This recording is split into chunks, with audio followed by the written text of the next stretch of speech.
దేవునికి మహిమ కలుగునుగాక.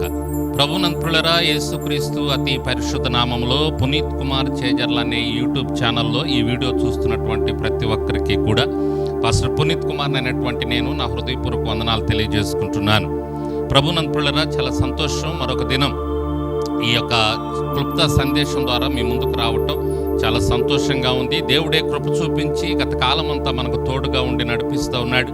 ప్రభునంతులరా, ఒక క్షణం మన జీవితంలో గడవాలంటే దేవుని కృప ఉండాలి. ఇలా మనల్ని తన కృపలో నడిపించుకుంటూ తన కాపుదల నుంచి మరి ఎంతగానో మనల్ని ప్రేమించి నడిపిస్తున్నటువంటి ఆ దేవాది దేవునికి మనము కృతజ్ఞులమై ఉన్నాం. ఆల్రెడీ 2025 సంవత్సరంలో మరి కొన్ని దినాలు మన ముందు గడిచిపోవటానికి దేవుడు కృప చూపించాడు. దేవునికి మహిమ కలుగునుగాక. ప్రభునంతులరా, మరి ఈ దినం ఒక చిన్న విషయాన్ని, చాలా ప్రాముఖ్యమైనటువంటి విషయాన్ని మీకు తెలియజేయాలని నేను ఆశపడుతూ ఉన్నాను. మరి 2 రోజుల క్రితం జరిగినటువంటి ఒక సంఘటన నన్ను చాలా బాధపరిచింది. చాలా కలత చెందాను ఆ సంఘటన చూసి. ప్రభునంతులరా, మరి భార్య భర్తలు ఇద్దరి మధ్య వచ్చినటువంటి ఆ గొడవలో ఆ భార్య నడి రోడ్డు మీద భర్తని ఉరేసి చంపటం అనేది నన్ను చాలా బాధకు గురి చేసింది. ప్రియులరా, ప్రభునంతులరా, మరి ఈ అంత్య దినాల్లో మనుషుల హృదయాలు చాలా కఠినమైపోతూ ఉన్నాయి. చాలా భయంకరమైనటువంటి సంఘటనలు మనం చూస్తూ ఉన్నాం. ప్రభునంతులరా, ప్రాముఖ్యంగా ఈ స్త్రీ కానీ పురుషుడు కానీ ఒక కుటుంబం వీటి వెనుక సాతాను యొక్క కుట్ర ఉన్నది అనేది మీకు తెలియజేయాలని నేను ఈ విషయంలో మీ ముందుకు వచ్చాను. ప్రియులరా, మరి కుటుంబం బాగుంటే సంఘం బాగుంటుంది, సంఘం బాగుంటే సమాజం బాగుంటుంది. అయితే సమాజం కానీ సంఘం కానీ కుటుంబం కానీ బాగుండాలని సాతాను ఎప్పుడు కోరుకోడు. వాడు ఎప్పుడు కూడా చెడిపోవాలని, నాశనం అయిపోవాలని కోరుకుంటూ ఉంటాడు. ప్రభునంతులరా, ఇప్పుడు ఆ భార్య భర్తలు ఇద్దరు ఎవరిది తప్పో ఎవరిది ఒప్పో నాకు తెలియదు. భార్యది తప్పై ఉండొచ్చు, భర్తది తప్పై ఉండొచ్చు. ఒకవేళ భర్త మరి భార్యను చాలా ఇబ్బంది పెడుతున్నాడేమో, మరి చాలా రకాలుగా హింసిస్తూ బాధ పెడుతున్నాడేమో, అవి కూడా భూమి మీద జరుగుతూ ఉన్నాయి. అది అవ్వచ్చు. లేక మరి భార్య భర్తను వదిలించుకోవటానికి అయి ఉండొచ్చు.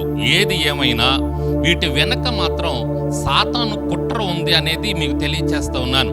కుటుంబాన్ని ఏదో ఒక రకంగా విచ్ఛిన్నం చేయాలని, కుటుంబాన్ని పాడు చేయాలని, కుటుంబం బాగుండకుండా ఉండాలని వాడు ఎప్పటికప్పుడు కంకణం కట్టుకొని వాడు మరి మనం పరిశుద్ధ గ్రంథంలో చూస్తున్నాం, ఎవరిని మృంగుదన అని గర్జించు సింహము వలె. ప్రాముఖ్యంగా సమయము కొంచెమే ఉన్నదని ఎరిగి మరి అంత్య దినాల్లో మనం ఉన్నాం. యేసయ్య రాకడ దగ్గర పడతా ఉంది. ఇదిగో నేడో రేపు ఆయన రాబోతూ ఉన్నాడు. మరి ఇటువంటి అంత్య దినాల్లో ఇంకా వాడు ముమ్మరంగా వాడు పని చేయటానికి వాడు ప్రయత్నం చేస్తూ ఉన్నాడు. ప్రాముఖ్యంగా కుటుంబం మీద వాడు కన్నేస్తున్నాడు.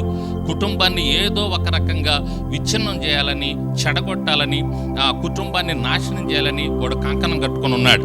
ఒక దైవజనుడిగా ఈ సమయంలో మీకు ఈ విషయాన్ని తెలియచేస్తూ ఉన్నాను.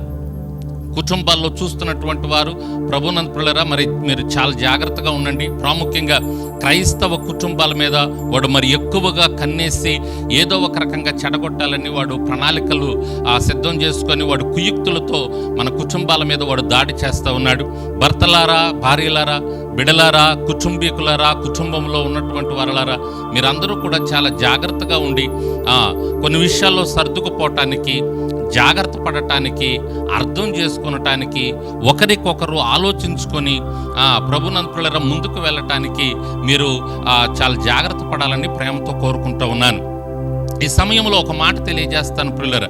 పరిశుద్ధ గ్రంథంలో నుంచి అపోస్తలుడైనటువంటి పౌలు ఎఫెసీయులకు రాసినటువంటి పత్రిక 6వ అధ్యాయం 11వ వచనం దగ్గర నుంచి మనం చూస్తే ఈ అపవాది వేసేటటువంటి తంత్రాలు, ఈ వాడు పన్నేటటువంటి కుట్రలు, వాడు వేసే కుయుక్తులు, వీటన్నిటి నుంచి మనం విజయం పొందాలంటే, మనం బాగుండాలంటే, మన కుటుంబం బాగుండాలంటే మనం ఏ విధంగా ముందుకు వెళ్ళాలో అక్కడ అపోస్తలుడైనటువంటి పౌలు మరి చక్కగా తెలియచేస్తూ ఉన్నాడు.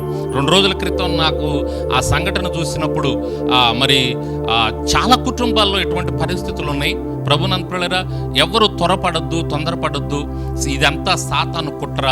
ఇది ఎరిగి మీరు జాగ్రత్త పడాలని ప్రేమతో కోరుకుంటున్నాను.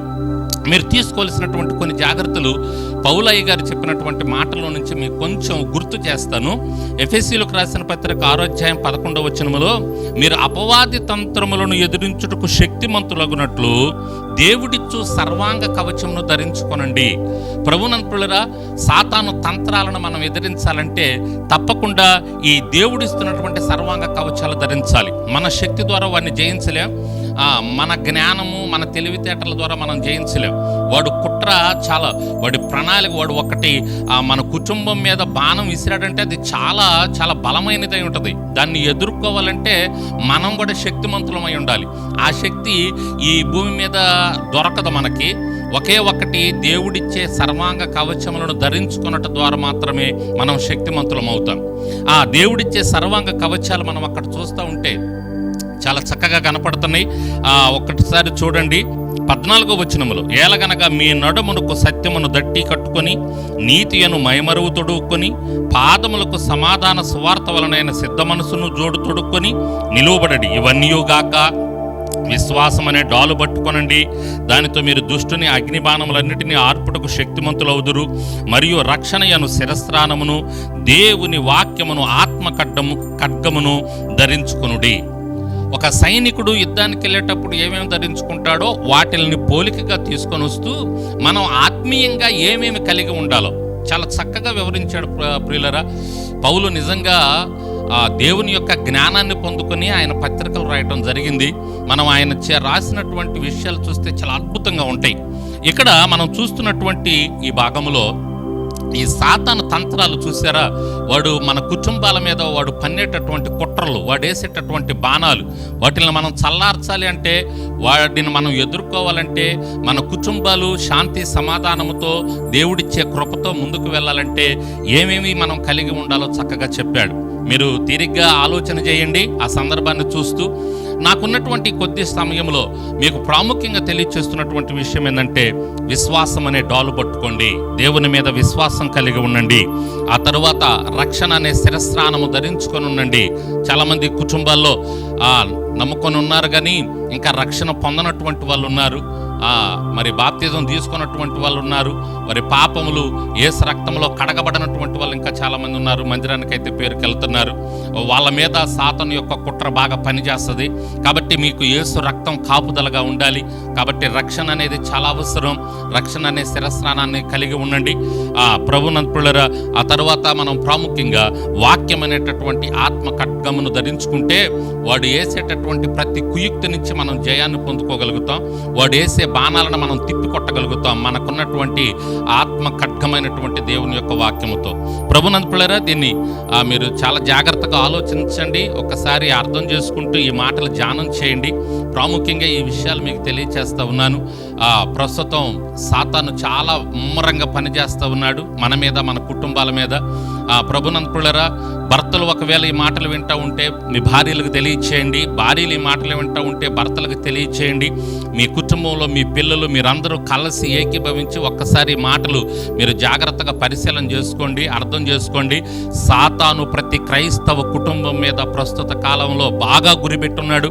వాడు ఏదో ఒక రకంగా చెడగొట్టాలని, విచ్ఛిన్నం చేయాలని, లేనిపోని చిన్న చిన్న సమస్యలను పెట్టి వాటి ద్వారా గలిబిలి చెంది అనేక మంది విడిపోతూ ఉన్నారు, గందరగోళం అయిపోతూ ఉన్నారు. ఇవన్నీ ప్రస్తుతం ప్రభునంతులరా జరుగుతూ ఉన్నటువంటి విషయాలే. మరి 2 రోజుల క్రితం ఆ సంఘటన కూడా చూసినప్పుడు ఒక స్త్రీ తన భర్తను నడి రోడ్డు మీద ఉరేయటం అనేది చాలా చాలా కలత చెందాను నేను. చాలా భయంకరమైనటువంటి సంఘటన అది. ప్రభునంతులరా, దీనంతటికీ కారణం సాతానుగాడు. వాడు చాలా భయంకరమైనటువంటి పన్నాగాలతో మన మీద దాడి చేస్తూ ఉన్నాడు. కాబట్టి కుటుంబంలో ఉన్నటువంటి ప్రతి ఒక్కరూ కూడా ఈ విషయాన్ని గ్రహించి ఆత్మ ఖడ్గమైనటువంటి వాక్యాన్ని ధరించుకొని ముందుకు వెళ్ళాలని ప్రేమతో ఒక దైవజనుడిగా మీకు తెలియచేస్తూ, ఇవన్నీ మీరు కలిగి ఉన్నప్పుడు మీరు చక్కగా ఒకరినొకరు అర్థం చేసుకుంటుంటారు, చక్కగా కలిసి ప్రార్థన చేసుకుంటుంటారు. ప్రభునంతులరా, దేవుని యొక్క వాక్యాన్ని ప్రకారం జీవించడానికి ప్రయత్నం చేస్తూ ఉంటారు. ఇవన్నీ కుటుంబంలో ఉన్నప్పుడు ఏమాత్రం కూడా యేసు రక్తం మీకు కాపుదలగా ఉంటుంది. సాతాను మిమ్మల్ని ఏమి చేయలేడు. మీ కుటుంబాల మీద వాడు దాడి చేయలేడు. మన కుటుంబాలన్నీ నేడు నిత్య రాజ్యములో, రేపు నిత్య రాజ్యములో ఆయన సన్నిధిలో ఆయన్ని స్తుతిస్తూ ఉండాలి. దేవునికి మహిమ కలుగునుగాక. అటువంటి కృప దేవుడు మీకందరికీ దయచేయునుగాక. ఈ మాటలను మన వినికిడిలో దీవించి ఆశీర్వదించునుగాక. Amen, amen, amen.